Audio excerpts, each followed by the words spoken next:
My entire life, I was known as a sick kid. I was suffering from asthma, allergies, skin conditions, hormone stuff. And I was trying to do all these things to heal myself, and nothing was really working. And at my lowest low, I was laying on my parents' living room floor. I was reading a book by Joe Dispenza, and I realized that all the things that I was doing up to this point to heal myself was not working, because I was just trying to do things and I wasn't actually being any different. I wasn't changing who I was. In order to heal, I had realized that I was going to have to change who I was being. I didn't know how to react in life. I didn't know how to actually express myself. I created a story why it was bad or why it was wrong, and I just didn't let myself do it.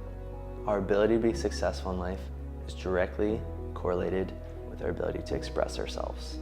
If you're not practicing expressing yourself, or if you're not letting yourself express, then you're going to be suppressed and your life is going to suffer. So what I help people do is express themselves on the table.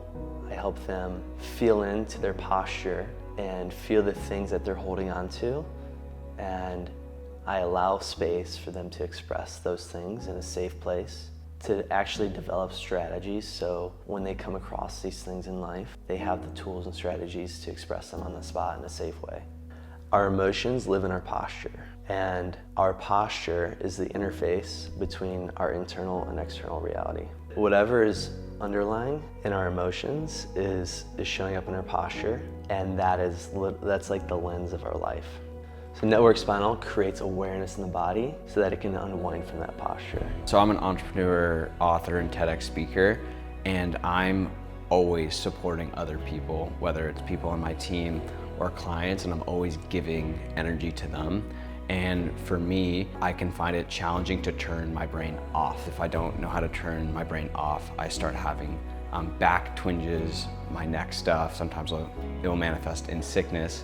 And the biggest thing I notice when I don't see Alan is that I'm not putting that fuel and energy back in my tank, and then I start getting sick, which doesn't allow me to show up at work and support what I'm called to do in the first place. So for any high-level achiever, that means that you have a lot of relationships with people, because to be achieving anything, that means you're working with people. And to have those type of relationships that are really successful, you first have to have a very successful relationship with yourself, and that means acknowledging everything that's there and really working through it. And anything that you ignore in yourself is just going to surface in other ways that are out of your control. So using this process helps you take control of yourself so that you're aware of how you show up and you're not accidentally or unintentionally behaving in a way that you don't want to, because there are just unresolved traumas going on in your own personal space. I think that it's so important to take care of ourselves and to understand that that's only going to better every aspect of our life, and to neglect our own self and to not prioritize our self-care and our own personal growth. It can be so easy to do that when we just want to achieve these external goals, but the external goals get so much easier to achieve when we're actually going within and caring for ourselves. Life is created in two different ways. The creation process is in your state of being. How aligned are you, and what are you bringing into your life? And then the second part is the experience. And so many of us confuse the experience of just enjoying the experience of the process of what you created through your state of being. We confuse this experience with the creation process. We think all of the doing that we're doing is creating the thing that we're trying to create, when really the creation comes from who we're being.